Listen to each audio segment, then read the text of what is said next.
राधे राधे दोस्तों and welcome back to my channel Purnima Keshav blog. तो आज की इस वीडियो में मैं आप सभी को भगवान श्री विश्वकर्मा की कथा सुनाने वाली हूँ, जो कि बहुत ही फलदायक है। और व्रत पूजा विधि की वीडियो इसके पहले डाल चुकी हूँ मैं, आप लोग जाकर जरूर देख लीजिएगा। तो चलिए बिना देरी के कथा की शुरुआत करते हैं। प्राचीन काल में देव शिल्पी भगवान विश्वकर्मा ने अपनी अद्भुत कला और वास्तुकला से देवताओं के लिए अनेक भवनों, महलों और अस्त्र शस्त्रों का निर्माण किया। उसकी सबसे प्रसिद्ध रचनाओं में से एक है स्वर्गलोक। उन्होंने लंका के सोने के किले का भी निर्माण किया था, जिसके बाद में रावण ने उसे छीन लिया। इसके अलावा उन्होंने कृष्ण की नगरी द्वारका को भी समुद्र के भीतर स्थापित किया था। विश्वकर्मा ने इंद्र का वज्र, विष्णु का सुदर्शन चक्र और शिव का त्रिशूल जैसे शक्तिशाली अस्त्र भी बनाए।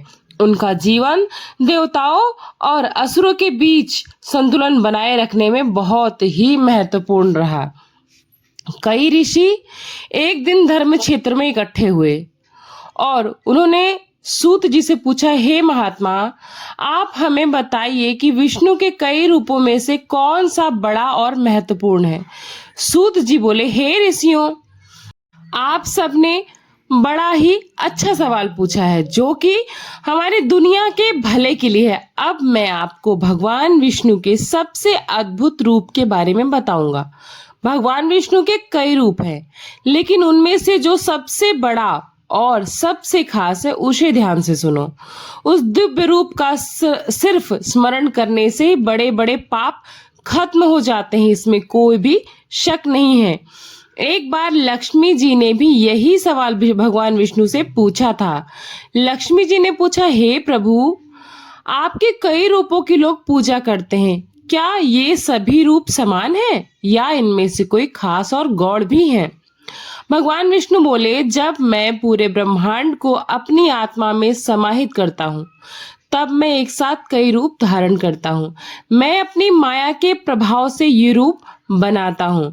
हे देवी, जब मैं दुनिया की रचना करता हूँ, तब मैं एक खास रूप धारण करता हूँ, जिसे मैं विश्वकर्मा का रूप कहता हूँ।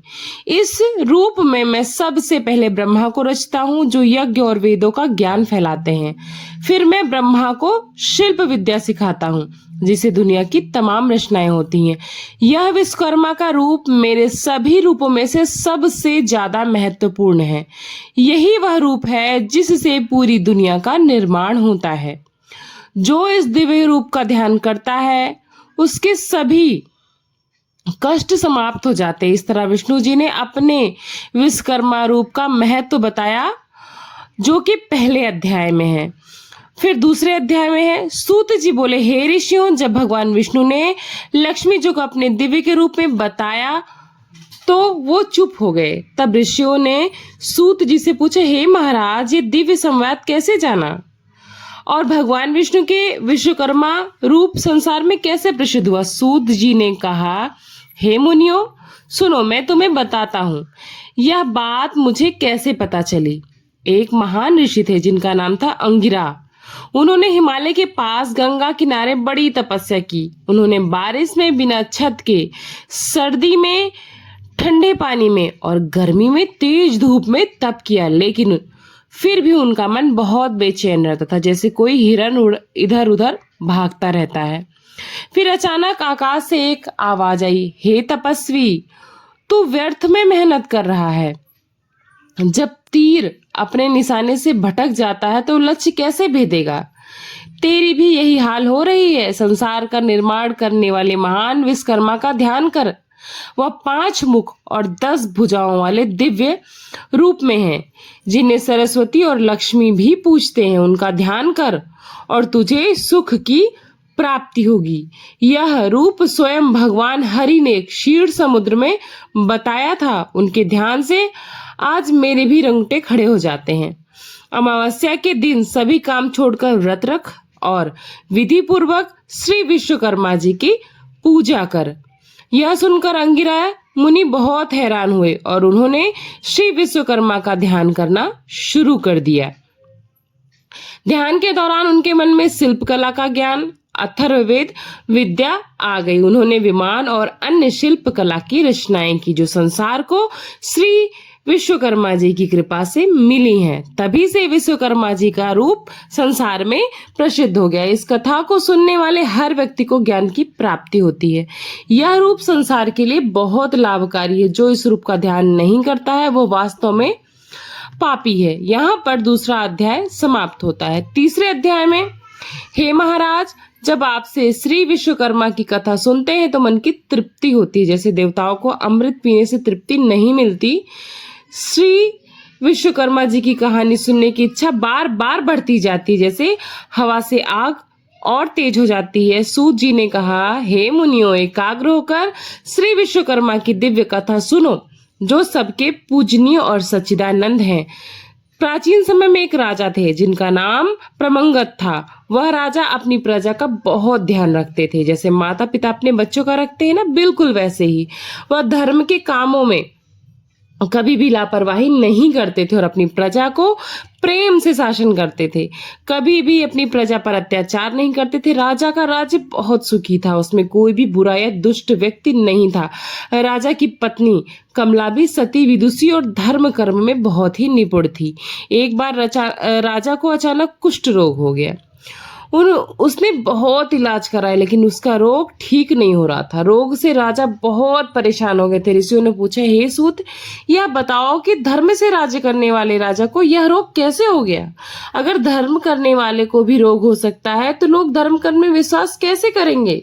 सूत जी बोले, हे ऋषियों, उस राजा ने पिछले जन्म में नास्तिकता का प्रचार किया था। वह लोगों से कहता था कि यह संसार अनादि है, इसका कोई निर्माता नहीं है। यह विश्वकर्मा के अस्तित्व को नकारता था। इसी कारण उसे इस जन्म में यह रोग हो गया है। कई बार पिछले जन्म के पाप और पुण्य का फल भी एक जन्म में नहीं मिल पाता बल्कि जन्मों के बाद मिलता है। इसलिए राजा को अब यह फल मिला है। राजा की पत्नी, जो कि एक पतिव्रता थी, अपने पति को इस तरह दुखी देखकर बोली, हे राजन, हमारे कुल पुरोहित भी एक बार अंधे हो गए थे। उन्होंने अमावस्या का व्रत किया और विश्वकर्मा जी का पूजन किया। इसके बाद उनकी आंखों की रोशनी लौट आई। मैं आपसे प्रार्थना करती हूँ कि आप भी विश्वकर्मा जी की शरण में जाइए और अमावस्या का व्रत करिए। इससे आपको भी इस रोग से छुटकारा मिल जाएगा। राजा ने कहा, हे प्रिय, तुमने बिल्कुल सही कहा है। तुम्हारी बात सुनकर मेरा मन बहुत खुश हुआ और मुझे पूरा विश्वास हो रहा है कि इसी विश्वकर्मा जी के व्रत से मेरा रोग ठीक हो जाएगा, क्योंकि मैं किसी भी काम की शुरुआत में जो उत्साह आता है वो सफलता का पहला संकेत होता है। सूत जी ने कहा, उस दिन से राजा ने रोजाना श्री विश्वकर्मा जी का पूजन और व्रत शुरू कर दिया। अमावस्या के दिन राजा ने व्रत रखकर पूरी श्रद्धा से विश्वकर्मा जी की पूजा की और अपने रोगों से मुक्ति पाई। इस तरह तीसरा अध्याय भी समाप्त होता है। अब हम शुरुआत करते हैं चौथे अध्याय की। सूत जी बोले, हे मुनियों, आपको जो श्री विश्वकर्मा की अद्भुत कथा सुनाई है, अब मैं आगे एक और चमत्कारी कथा बताने जा रहा हूँ। एक समय की बात है, वाराणसी में एक मेहनती कारीगर और उसकी पत्नी रहते थे। वो कारीगर अपने काम में बहुत माहिर था, पर फिर भी उसने अपने परिवार का ठीक से पालन पोषण करने में बहुत मुश्किल आ रही थी। एक दिन वो रात को काम की तलाश में इधर उधर भटकता हुआ जा रहा था। फिर खाने पीने और पहनने के लिए बहुत ही कम सामान जुटा पाता था, लेकिन उसकी पत्नी भी बहुत परेशान रहती थी। उनके कोई बच्चे नहीं थे। उसे चिंता थी कि बुढ़ापे में उनका क्या होगा।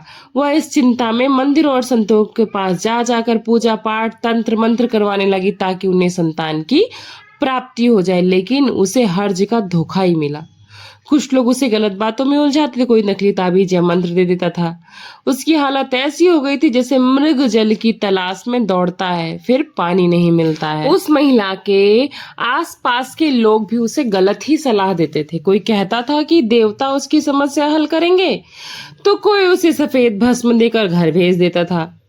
इसी तरह वह पति पत्नी बहुत दुखी थे। एक दिन एक पड़ोसी ब्राह्मण ने उनसे पूछा कि तुम दोनों मूर्ख हो, यह सब फालतू के उपाय करने से ना तो तुम्हें संतान मिलेगी ना ही सुख, और ऊपर से दो पैसे कमाते हो वो भी इन सब में तुम व्यर्थ कर देते हो। यह सब मिथ्या है। अगर तुम सच में संतान चाहते हो तो किसी उपाय की बजाय श्री विश्वकर्मा जी की शरण में जाओ। ब्राह्मण ने समझाया कि विश्वकर्मा जी ऐसे भगवान हैं जो कर्मों के अनुसार फल देते हैं। उन्होंने कहा कि अगर तुम्हारी हालत बुरे कर्मों की वजह से है तो विश्वकर्मा जी तुम्हारी मदद कर सकते हैं। उन्होंने सुझाव दिया कि अमावस्या के दिन व्रत रखो, संयम से रहो, श्री विश्वकर्मा जी की भक्ति करो, जितना हो सके दान करो, अच्छे से अच्छा काम करो। ब्राह्मणों की बातें सुनकर कारीगर को सच्चाई समझ में आ गई। उसने ब्राह्मण के पैर छुए और घर चला गया। उसके बाद वह और उसकी पत्नी विश्वकर्मा जी की भक्ति में लग गए। अमावस्या के दिन व्रत रखने से और श्री विश्वकर्मा की कृपा से उन्हें धन और संतान दोनों की ही प्राप्ति हो गई। उनका बेटा भी बहुत ही गुणवान, सुशील और माता पिता की सेवा करने वाला निकला। धीरे धीरे उनके जीवन में सुख शांति आने लगी। इस तरह जो लोग सच्चे मन से विश्वकर्मा जी की भक्ति करते हैं उनके जीवन में खुशियां आती हैं, संतान का भी सुख प्राप्त होता है। इस तरह से चौथा अध्याय भी समाप्त होता है। अब मैं आपको सुनाने वाली हूँ बहुत ही जरूरी और 5वां अध्याय। ऋषियों ने कहा कि सूत जी से कहा कि हे सूत जी, भगवान विश्वकर्मा के चरणों की पूजा तो देवता भी करते हैं। उनके आनंदमय चरित्र से सुनकर हमारी इच्छाएं और बढ़ गई। जैसे अग्नि में हवी डालने से और प्रचंड होती है, ठीक वैसे ही हम जितना भगवान का चरित्र सुनते जा रहे हैं उसे सुनने की इच्छा हमारी बढ़ती ही जा रही है। सूत जी बोले, हे मुनियों, आपने जो भगवान विश्वकर्मा का चरित्र सुना है ना, उसे सुनकर देवता भी संतुष्ट नहीं होते हैं। एक बार नैमिषारण्य में मुनि और सन्यासी एकत्रित हुए थे और उन्होंने अपने अभीष्ट इच्छा की प्राप्ति के लिए सभा की थी। विश्वामित्र मुनि ने कहा, कई लोग यज्ञ करते समय राक्षसों के कारण कष्ट पा रहे हैं। राक्षस यज्ञ में विघ्न डालते हैं और नर मांस खाने लगते हैं। मातंग मुनि ने कहा, हमारे पुरोहित उपमन्यु जो ब्रह्मचर्य का पालन करते हैं यज्ञों के रक्षक बन सकते हैं। सूत जी बोले, हे ऋषियों, मुनियों की बात सुनकर वरिष्ठ मुनि ने कहा कि पहले भी इस तरह की परेशानियां आई हैं। उस समय ऋषि मुनि स्वर्ग में ब्रह्मा जी के पास गए थे। ब्रह्मा जी ने ध्यान लगाकर मुनियों की समस्या सुनी, उन्हें भगवान विश्वकर्मा की समस्या सुनने का उपदेश दिया। सूत जी बोले, ब्रह्मा जी के कहने पर विश्वामित्र मुनि ने ध्यान से सुना और खुश होकर कहा कि ब्रह्मा जी ने सही कहा है, भगवान विश्वकर्मा ही सभी कष्टों का निवारण कर सकते हैं। फिर मुनि स्वर्ग गए और अपनी समस्या ब्रह्मा जी को कह सुनाई। ब्रह्मा जी ने ध्यान लगाकर राक्षसों के किए गए कष्टों को समझा और कहा कि केवल भगवान विश्वकर्मा ही इस समस्या का हल कर सकते हैं। उनकी पूजा से राक्षसों का नाश होता है। सूत जी बोले, ब्रह्मा जी के कहने पर ऋषियों ने यज्ञ शुरू किया, भगवान विश्वकर्मा की पूजा की। अंगिरा ऋषि ने उन्हें बताया कि भगवान विश्वकर्मा के पूजन से सारे के सारे पाप नष्ट हो जाएंगे। मुनियों ने अंगिरा ऋषि की बात मानी, यज्ञ किया, जिससे सारे के सारे राक्षस भस्म हो गए। सूत जी ने कहा, हे मुनियों, अब मैं आपको उज्जैन के एक सेठ धनंजय की भी कथा सुनाता हूँ, जो कि बहुत छोटी लेकिन बहुत प्रेरणादायक है। धनंजय सेठ बहुत धनवान थे, लेकिन धीरे धीरे उनका सारा धन खत्म हो गया। जब उनके मित्रों ने उनकी मदद नहीं की तो उन्हें संसार से बहुत घृणा हो गई। वे वन में चले गए। वन में घूमते घूमते उन्हें लोमस मुनि को देखा। मुनि ने उन्हें भगवान विश्वकर्मा की पूजा करने की सलाह दी। धनंजय सेठ ने भगवान विश्वकर्मा की पूजा की और उनके सारे के सारे कष्ट समाप्त हो गए। अंत में वह देवता बनकर स्वर्ग में चले गए और वहां का सुख भोगने लगे। निर्विघ्न सारे कार्य उनके संपन्न हो गए। इस तरह से भगवान का महात्म्य सुनकर उन्हें अत्यंत खुशी हुई। अब मैं आपको सबसे आखिरी और भगवान के महात्म्य की सबसे अनोखी कथा सुनाती हूँ। ऋषियों ने कहा कि भगवान विश्वकर्मा की कथा सुनकर हमें बड़ी श्रद्धा उत्पन्न हुई है। कृपया हमें ये भी बताएं कि चित्त की शांति कैसे पाई जा सकती है और दरिद्रता कैसे दूर हो सकती है। सूत जी बोले, प्राचीन काल में दंतवाहन नाम का एक राजा था। उसके पुत्र पैदा होते ही मर जाते थे, जिससे उसकी रानी बहुत दुखी हो गई। जब राजा ने गुरु की सलाह मानी और भगवान विश्वकर्मा की पूजा की तो फलस्वरूप उनकी रानी को एक चिरंजीवी पुत्र की प्राप्ति हुई। उन्होंने जन्म दिया उसे और बहुत ही प्रसन्न हुई। सूत जी ने कहा, मृत वत्सा स्त्रियों जिनके बच्चे मर जाते हैं, इसका मतलब मृत वत्सा का यही अर्थ होता है, उनके लिए भगवान विश्वकर्मा का पूजन विशेष प्रभाव देता है, एक विशेष प्रभावी उपाय है। उनके पूजन से दरिद्रता, बालकों की पीड़ा और दुःस्वप्न का भी भय समाप्त होता है। इस प्रकार मैंने आपको भगवान विश्वकर्मा जी के सभी महत्वपूर्ण कथाओं का वर्णन सुनाया है। आशा करती हूँ आप सभी को ये कथाएं अच्छी लगी होंगी, प्रेरणादायक लगी होंगी। यदि आप भगवान विश्वकर्मा का ध्यान, पूजन और व्रत बहुत उत्साह और मन बुद्धि लगाकर आस्था के साथ करते हैं तो आपके सारे पाप, आपके सारे दुख, रोग दोख सब खत्म हो जाते हैं। तो बस इसी उम्मीद के साथ कि आप सबको ये कथा अच्छी लगी होगी और आप सब पर भगवान विश्वकर्मा की कृपा हमेशा बनी रहे, इस वीडियो को यहीं पर समाप्त करती हूँ। आई होप आप सबको अच्छी लगी होगी और अगर इस वीडियो के माध्यम से आप मेरे चैनल पर जुड़े हैं तो चैनल को सब्सक्राइब कर लीजिएगा, वीडियो को लाइक करिएगा, फ्रेंड्स एंड फैमिली के साथ ज़्यादा से ज़्यादा शेयर करिएगा। मिलती हूँ नेक्स्ट वीडियो में, तब तक के लिए अपना खूब सारा ख्याल रखिएगा। राधे राधे, जय श्री कृष्णा, नमः शिवाय।